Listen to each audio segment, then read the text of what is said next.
Chairman, I would move to adopt resolution number 14. This will be 046. 14046, indicating the government public right-of-way crossing alley in the county. Okay. All right, it's been moved and seconded. All in favor, say aye. Aye. Chair votes aye. Thank you.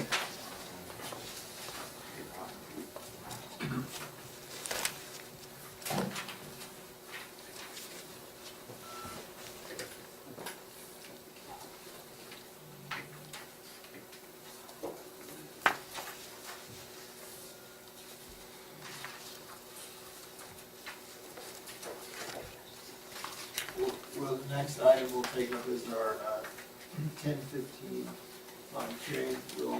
We'll just hang off for another minute just so we don't violate it. Before we open the public hearing, time specified, I'd like to point out that in consultation with Mr. Anderson on this item, it appears that this will be a contested matter this morning, that there are parties appearing in opposition thereto. I'm going to invite the chair to hopefully rigorously adhere to process. Regardless of the outcome, it's important that all parties receive their due process in this procedure. And so I may, from time to time, interject if that's okay. Thank you, sir. All righty, so we'll declare the meeting open at 10:15 on item C2. And Mr. Anderson, if you could please give us the staff report. I'm going to invite Madam Clerk, if she could please, to please swear any and all witnesses that intend to testify this morning as it relates to this abatement proceeding. Very good. Thank you. That's any members of staff and members of the public who intend to speak either for or against the matter, please stand. No, let me speak. Thank you. No, if you haven't been sworn yet, please remain standing. Do you swear the testimony that you give in this proceeding will be the truth, the whole truth, and nothing but the truth? I do. Excellent. Thank you. Good morning, Mr. Chairman, members of the board. Maury Anderson, Planning and Building Services. Subject matter this morning is a public hearing to consider administrative abatement of a partially collapsed and substantially fire-damaged building and related debris, miscellaneous junk items, trash, scrap, debris, and non-operable vehicle on property owned by Linda Marie Hanson located at 211 Birch Street. Assessor's parcel number 125-17202, located in Westwood, California. Due to the owner's failure to bring the property into compliance with applicable code and regulation, and with recovery of the abatement administrative costs as provided through Chapter 1.18 of Lassen County Code, and fiscally the abatement costs would be paid for out of Fund 100-0682. What the recommendation today is to conduct a public hearing pursuant to the procedures located in 1.18 and to adopt a resolution directing staff to immediately proceed with the abatement. In summary, what happened was this property did have a fire on March 24th, 2014, which necessitated a demolition permit for the two-story wood frame structure, and that's important because there's an actual conventional style structure attached to a manufactured home, so this is pursuant to the conventional style wood building, not the manufactured home. The property owner on numerous occasions was notified and did pull a demolition permit eventually, and unfortunately that has not resulted in the removal of the structure. Again, the property owner has failed to comply with the directive of abating the property and getting a demo. Well, they did get a demo, but removing the material. In short, in your staff report, there's a chronology. I don't know if it's the board's pleasure that I read into the record all of the occurrence, but in short, there was a couple of different notices of order to correct violations. There's been an administrative citation program that's resulted to date in about $2,600 worth of fines. And if you want, I can go through and read each. Let me ask it a different way, Mr. Witness. The document that you submitted in support of the resolution for the board to consider the abatement and all of the exhibits, including photos and notices and the like, do you want them to receive that as evidence in this hearing? I do. Thank you. And you submitted for that purpose? I do. Thank you.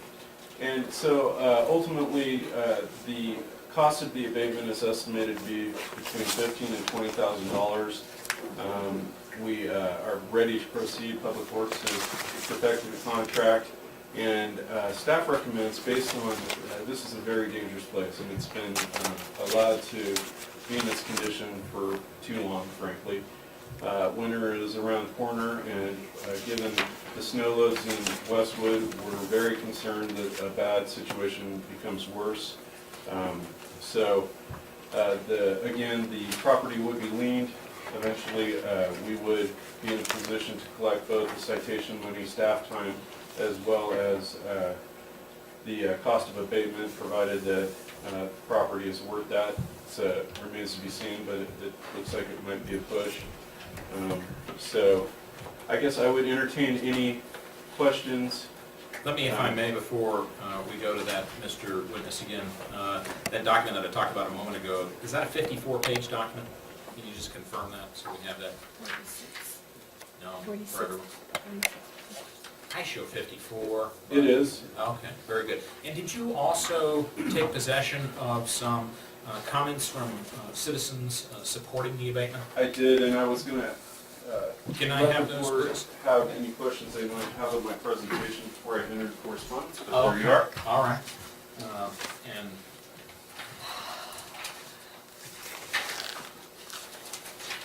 In short, I can summarize the correspondence if the board wishes.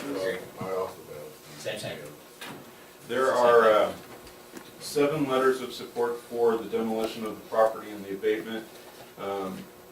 They are from Sherry Binswagner, Melissa Hennessy, Terry Ferguson, David Escobar Jr., Ron Lunder, Mary Castle-Wander, I'm sorry if I'm getting these names butchered, and D.R. Christie, and then again, as I said, the Westwood Fire Department also lends support for the abatement of this property. And procedurally speaking, the staff presenter is available for cross-examination or the asking of any questions about his presentation through the hearing officer. Okay, so at this time, I'll ask any of the board to ask questions of the presentation. I just have one question, Mr. Chairman, and I'd like to ask Mr. Anderson. On page 2 of 3 of the cover sheet on the board packet, you have chronology that you talk about the, I guess, several attempts to notice the property owner that they need to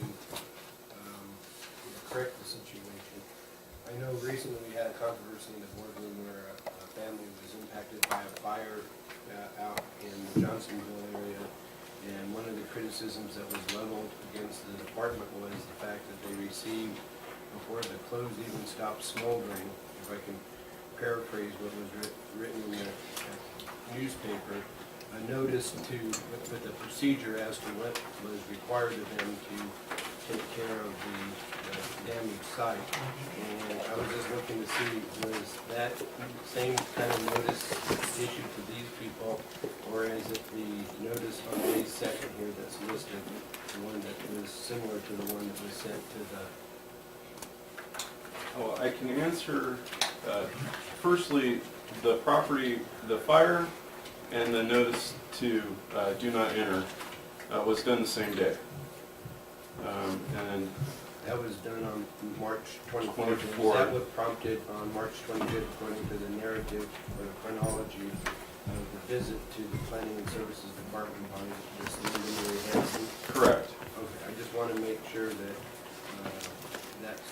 And I'm not putting my eyeballs on it, but in your packet, there is the notice to file from the building official that, and the code enforcement officer, they were out there the same day, posted it. It makes reference to Mr. Ewing requesting assistance from the planning and building services, building division staff, but it doesn't make mention of, in the record, of that initial notice being filed, and that's what I wanted to try to ascertain, since that was a matter of public controversy a few weeks ago, and I was just kind of curious if that's an anomaly or if that's a standard practice. And I believe it was within that same week, as it was with the case that you're citing from a month ago or so. Well, I would ask Mr. Chairman if that whenever that was, can be ascertained and incorporated in the chronology, so there is a record of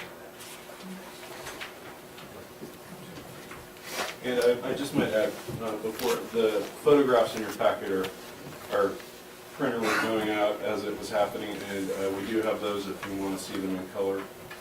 But they are the same pictures in the packet, but they're just pretty sketchy in the packet because of our printer was going out. Supervisor Alba? Maureen, in June, July, and August, you sent a certified return receipt, first-class mail, citations. Did they sign them and send them back to you? Only in the beginning did they sign for anything. The majority of the letters went rejected, and to note that too as well, we send it to the address as well as certified, so there's two ways that we're getting the message to the property. One through certified, which they can choose to take or not take, and one via regular mail, which presumption is that they received it. Those weren't returned? They weren't returned? Some in the beginning were, most towards the end weren't. The general mail ones were not. The general mails were not returned. The certified one? And so when you say rejected to the certified ones, what is that? Actually, I would look at Dylan. What is the exact term? You stepped out to check on the fact that Mr. Chapman wanted to inquire about. Once, and we'll answer that within this hearing, then.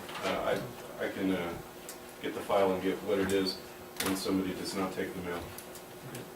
Rejected is not the word, unreceived or something of that nature. So. Any other questions? Hey, Maury, how long is the demo permit good for? A year.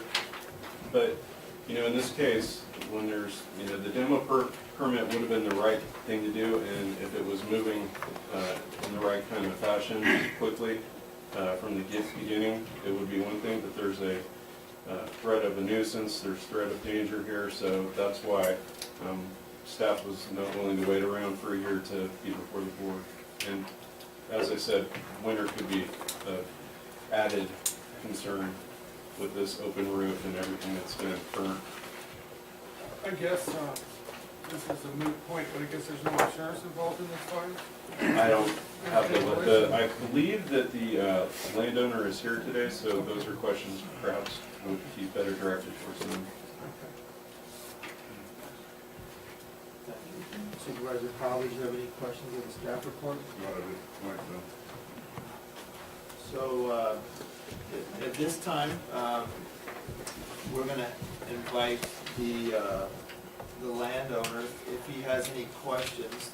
Later on, we'll have speakers for and against, but at this time, do you have any questions of the staff report from the landowner? Yes. Can you state your... On the May 2nd letter, Can you please identify yourself? I'm sorry, my name's Linda Hanson. I don't know, my mic is kind of And here. Linda, could you, The question, is that correct? yes, could you step forward, please, so we can be sure to have this on the recording? It's important. I have no problem. Thank you very much.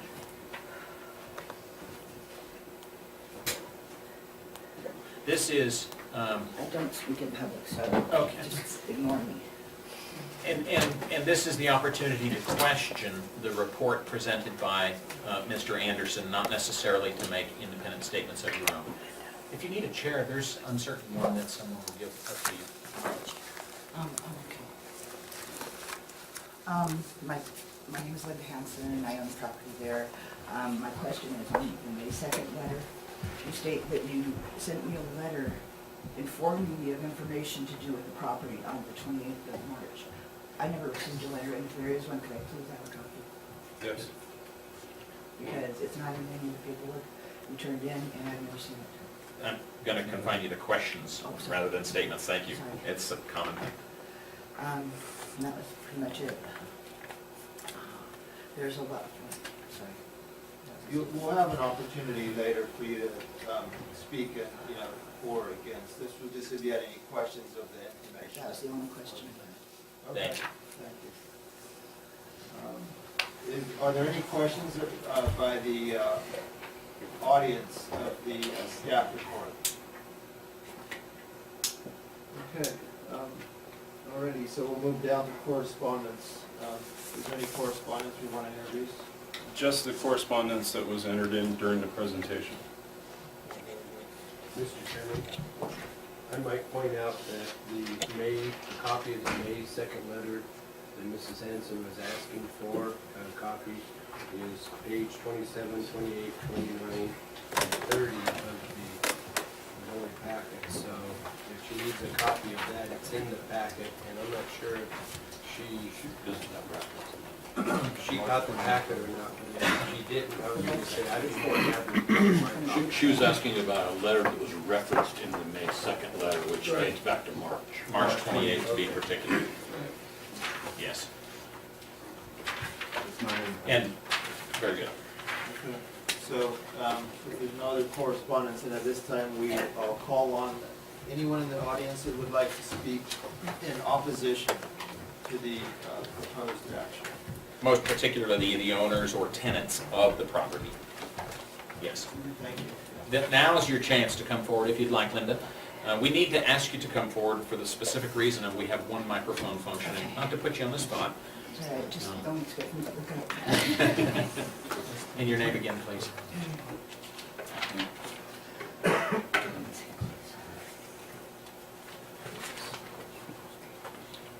My name is Linda Hanson.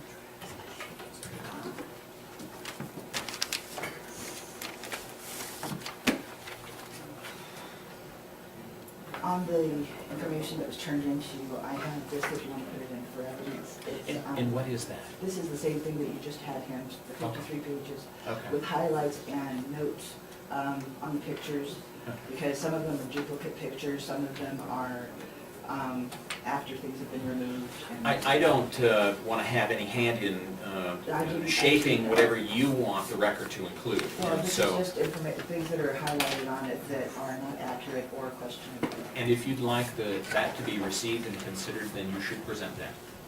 Highlighted that. Give it to her. Yeah, Sorry. she's done all that one. Thank you. Thank you. And if they have any questions on it.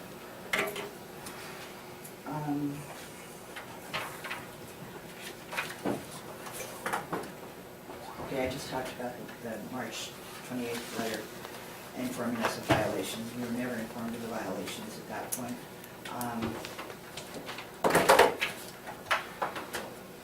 And the inspector's letter on May 2nd, that was the first letter that we received. And that altered the one-year deadline that we were given when we went into the inspector's office. We went in on the 25th to find out what we needed to do, and I told him I'd be back as soon as I had the money to pay for the permit, and I was back on the 28th. And that's Of March. Thank you very much. There was no insurance on the building, so any demolition or disposing is my cost.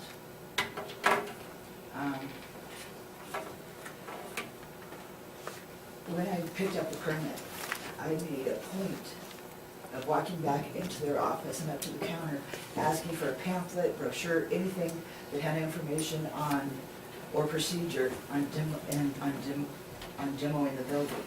And the inspector said there was none, no information, no guidelines, and that I had a year to do it.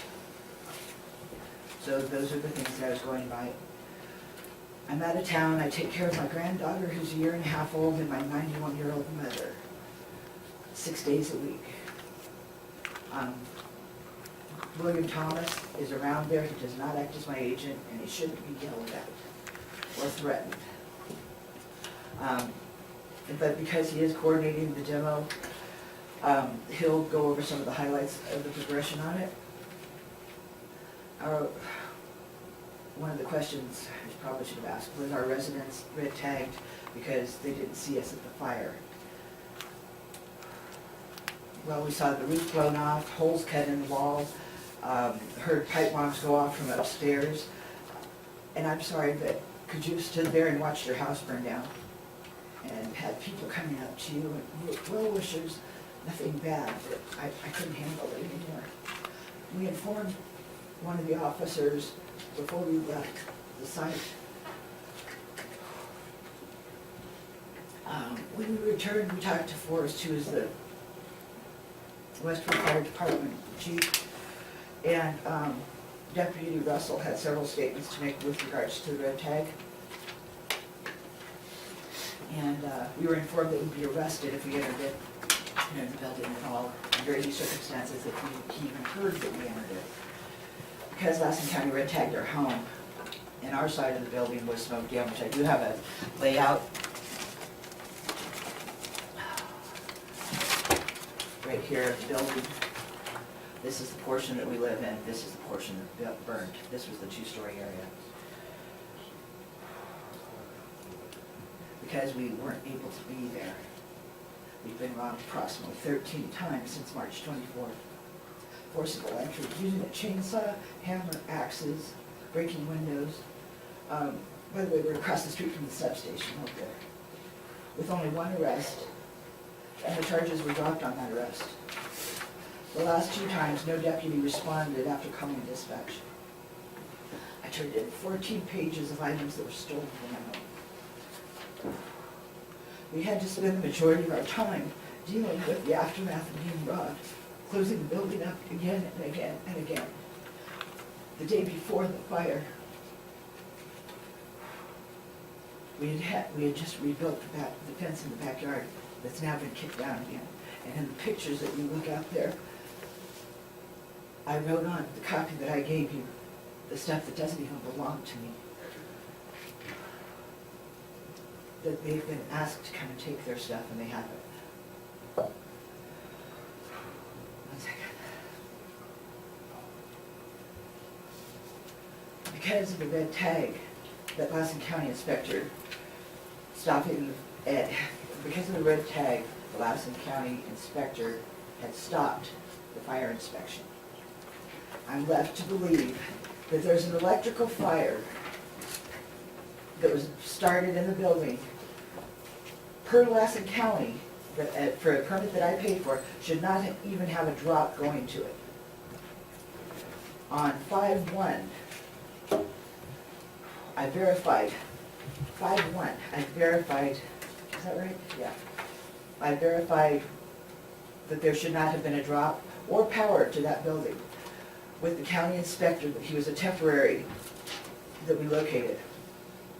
The following day, as soon as we got there, was our first letter, the very next day. All the rules changed, as if someone got nervous. So at this point, I'm supposed to be comfortable with these facts. I'm homeless, I have no insurance, so the cost is mine.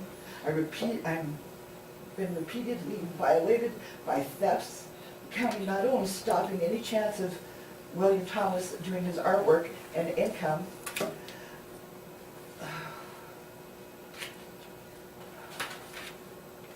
but have made it very convenient for anybody that wanted to rob it, because nobody's around there. We've gotten nothing but threats from the county since May 2nd. And from that point, we contacted an attorney who stated not having an inspection to find out the cause, that tearing down the building at this point would be destroying evidence, which I believe is a felony.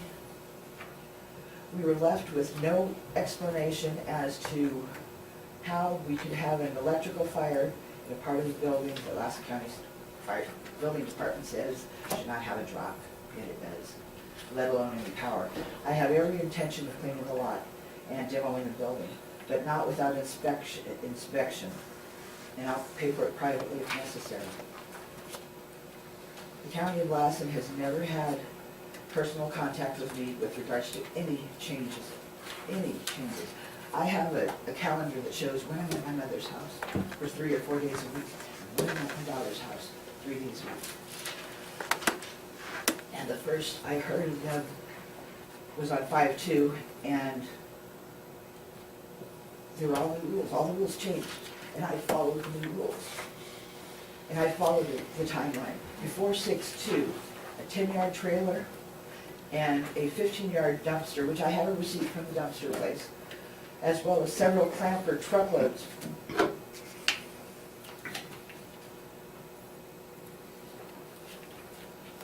Have been removed from the area, the building and the debris. The porches have been taken off, the front porch and the side porch have been taken off.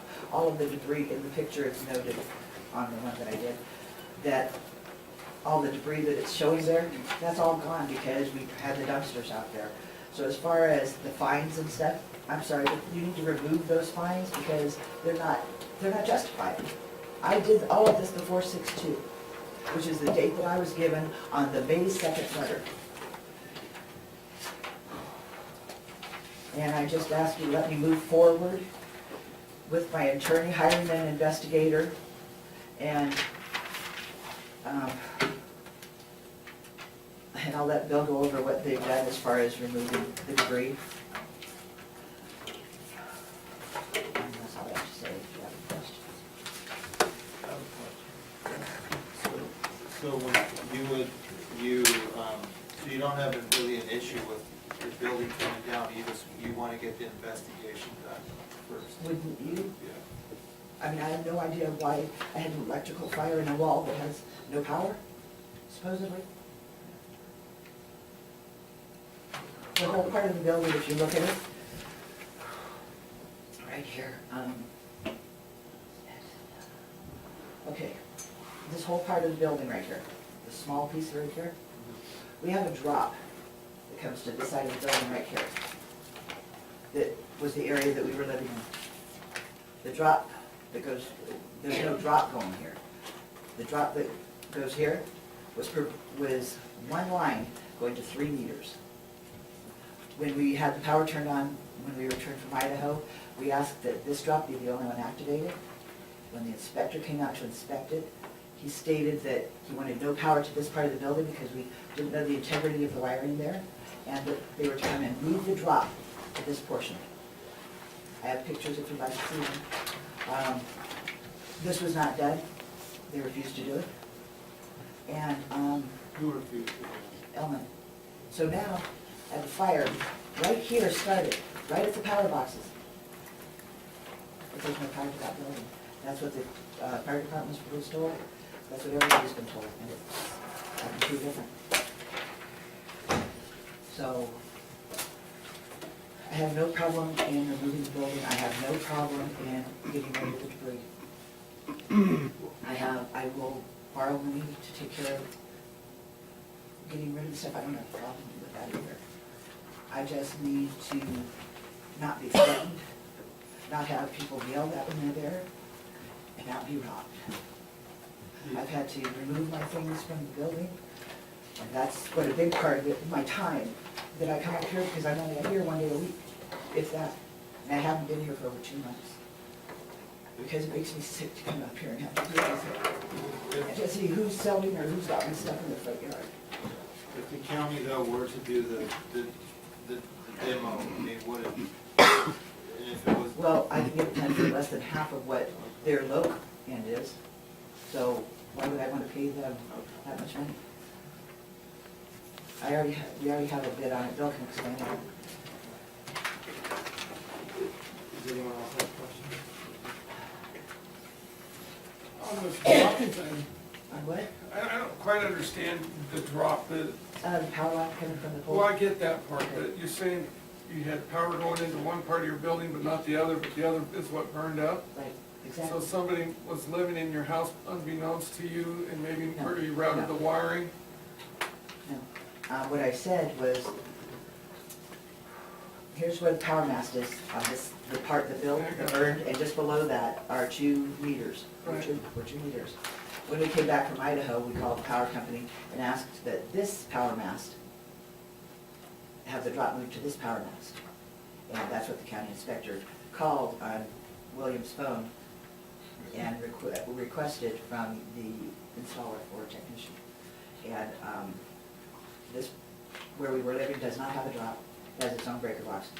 Where this one, where it has the 2 meters there, does have a drop going to it. So Dale would make that switch? What switch? The one you No, requested? never. No, they said they were not gonna do it. Why was that? What was their reason for that? With the power line